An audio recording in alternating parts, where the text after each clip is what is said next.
ശുദ്ധ റമളാൻ വരാൻ പോവുകയാണ്. നല്ല ഒരുക്കങ്ങൾ വേണം. ശാരീരികമായി ഒരുങ്ങണം, കുടുംബപരമായി ഒരുങ്ങണം, സാമ്പത്തികമായി ഒരുങ്ങണം, മാനസികമായി ഒരുങ്ങണം. എല്ലാ നിലക്കും ഒരുങ്ങുന്നതിനേക്കാളും വലിയ ഒരുക്കം റബ്ബിലേക്ക് ഖേദിച്ച് മടങ്ങലാണ്, ഇസ്തിഗ്ഫാർ ചൊല്ലലാണ്, തൗബ ചെയ്യലാണ്. ഫുളൈൽ ഇബ്നു ഇയാദ് റളിയല്ലാഹു അൻഹുവിന്റെ അടുക്കൽ വന്നിട്ട്, മഹാനവറുകളെ, എനിക്ക് പാതിരാത്രി എഴുന്നേറ്റ് തഹജ്ജുദ് നിസ്കരിക്കണമെന്ന് എനിക്ക് ആഗ്രഹമുണ്ട് തങ്ങളെ. ഹസനുൽ ബസ്രി റളിയല്ലാഹു അൻഹുവിന്റെ അടുക്കൽ വന്നിട്ട് ഇതേ ആവശ്യം പറഞ്ഞവരുണ്ട്. എനിക്ക് നന്നാകണമെന്ന് ആഗ്രഹമുണ്ട്. പാതിരാത്രി കിടന്നുറങ്ങുമ്പോ ഞാനിങ്ങനെ ചിന്തിക്കും, എനിക്ക് സുബഹിയുടെ മുമ്പ് ഒന്ന് എഴുന്നേറ്റിട്ട് 2 റക്അത്ത് തഹജ്ജുദ് നിസ്കരിക്കണം, ഒരുപാട് ഖുർആനൊന്ന് പാരായണം ചെയ്യണം, റബ്ബിലേക്ക് എനിക്കൊന്ന് ഖേദിച്ച് മടങ്ങണോ. പക്ഷേ ഞാനങ്ങനെ വിചാരിച്ച് കിടക്കുമെന്നല്ലാതെ സമയമാകുമ്പോ എനിക്ക് എഴുന്നേൽക്കാൻ കഴിയുന്നില്ല.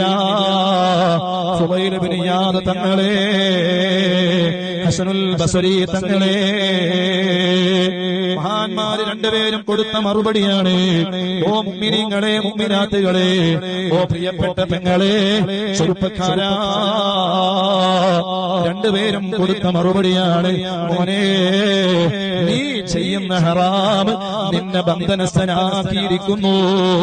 നിനക്ക് നന്മ ചെയ്യാൻ കഴിയാത്തത്, നിനക്ക് നന്മയിലേക്ക് ഉളരിപ്പോകാൻ കഴിയാത്തത്, നിനക്ക് തഹജ്ജുദിന്റെ സമയത്ത് എഴുന്നേൽക്കാൻ കഴിയാത്തത് നീ ചെയ്ത ഹറാമുകളാണ്, വൃത്തികേടുകളാണ്, തോന്നിവാസങ്ങളാണ്.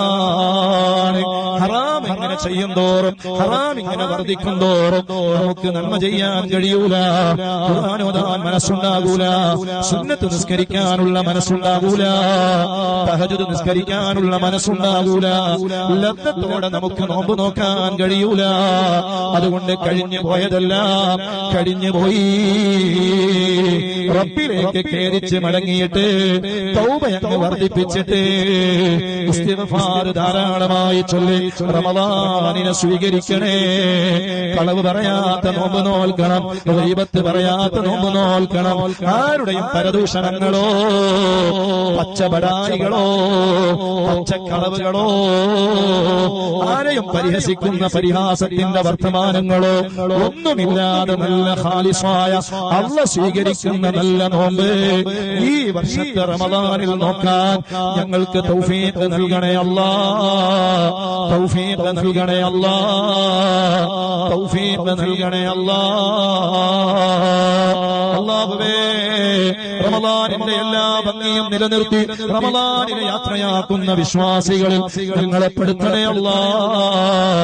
കഴിഞ്ഞ ദിവസം മദീനയിൽ നിന്ന് തിരിച്ചു വരുമ്പോ പച്ചക്കുപ്പയുടെ മുന്നിൽ നിന്നിട്ട് അവസാനമായി മദീനയോട് വിട പറയുമ്പോ അറിയാതെ കണ്ണിലൂടെ കണ്ണുനീര് വരികയാണ്.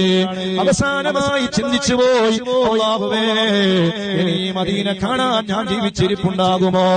എന്റെ കണ്ണുകൊണ്ട് ഈ മദീനയെ എനിക്ക് കാണാൻ കഴിയുമോ? ഈ മനോഹരമായ പച്ചക്കുപ്പയിലേക്ക് ഇനി ഞാൻ നോക്കാൻ, കാണാനും തിരിച്ചു വരാൻ ഞാൻ ഉണ്ടാകുമോ? എന്റെ തീരുമാനം റബ്ബിന്റെ അടുക്കലാണല്ലോ എന്ന് അറിയാതെ ഇങ്ങനെ ചിന്തിച്ചിട്ട് അവസാനത്തെ സലാമും പറഞ്ഞ് തിരിച്ചു വരുമ്പോ മനസ്സ് പൊട്ടുകയാണ്, കൽബ് വേദനിക്കുകയാണ്. ഒരുപാട് തവണ ഞങ്ങളെ മദീനയിലെത്തിക്കണേ അല്ലാഹ്.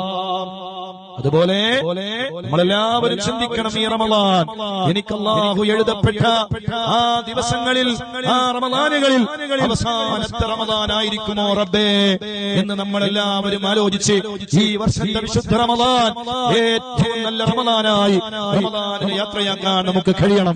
അല്ലാഹു തൗഫീഖ് നൽകട്ടെ. അതുകൊണ്ട് ഹറാമുകൾ, പഞ്ച ഹറാമുകൾ, അതേ അന്യന്റെ നഗ്നതകൾ കാണുന്നതിൽ നിന്ന്, വൃത്തികേടുകളിൽ നിന്ന്, അന്യപുരുഷന്റെ നഗ്നതകളും ഹറാമുകളും വൃത്തികേടുകളും കണ്ട് ആസ്വദിക്കുന്നതിൽ നിന്ന്, അടുത്ത ഹറാമുകളിൽ നിന്ന് മാറി നിൽക്കണേ. നല്ല രസമുണ്ടാകും. അതെ, അന്യരുമായി സംസാരിക്കാനും ഇടപഴകുവാനും അവരുമായി സ്വറ പറയാനും നല്ല രസമുണ്ടായെന്ന് വരാം, ലദ്ദത്തുണ്ടായെന്ന് വരാം. പക്ഷേ ഓരോ സമയവും ദീനിൽ നിന്ന് നമ്മൾ അകന്നുകൊണ്ടിരിക്കുകയാണ് എന്ന ചിന്ത വേണേ. ഓരോ തെറ്റുകൾ ചെയ്യുന്തോറും ഹൃദയാന്തരങ്ങളിൽ ഒരു കറുത്ത പുള്ളി വീഴുമെന്ന് സയ്യിദുനാ റസൂലുള്ളാഹി സ്വല്ലല്ലാഹു അലൈഹി വസല്ലം. ആയിരക്കണക്കിന് തെറ്റ് ചെയ്യുമ്പോ ആയിരക്കണക്കിന് പുള്ളികൾ വീഴും. പതിനായിരക്കണക്കിന് തെറ്റ് ചെയ്യുമ്പോ പതിനായിരക്കണക്കിന് പുള്ളികൾ അവിടെ വീഴും. കോടിക്കണക്കിന് തെറ്റ് ചെയ്താൽ പുള്ളികൾ വീണ് വീണ് അത് കറുത്തതായി മാറിയാൽ പിന്നെ അടുത്ത പുള്ളി വീഴാനുള്ള സ്ഥലം എവിടെയാണ്? ചെറിയ ഒരു നുതുഖ, അതേ ഒരു നുഖ്ത, അതേ ചെറിയ ഒരു പുള്ളി, കറുത്ത ഒരു പുള്ളി. ആ പുള്ളി ഹൃദയത്തിൽ വീണ് വീണ് വീണ് ഹൃദയം കറുത്ത കൽബായി മാറിയാൽ പിന്നെ ആ കറുത്ത പുള്ളി വീഴാൻ സ്ഥലമില്ല. അപ്പൊ എന്താണ് ചെയ്യുന്നത്? വീണതിന്റെ മുകളിലേക്ക് അടുത്ത കറുത്ത പുള്ളി വീഴുകയാണ്.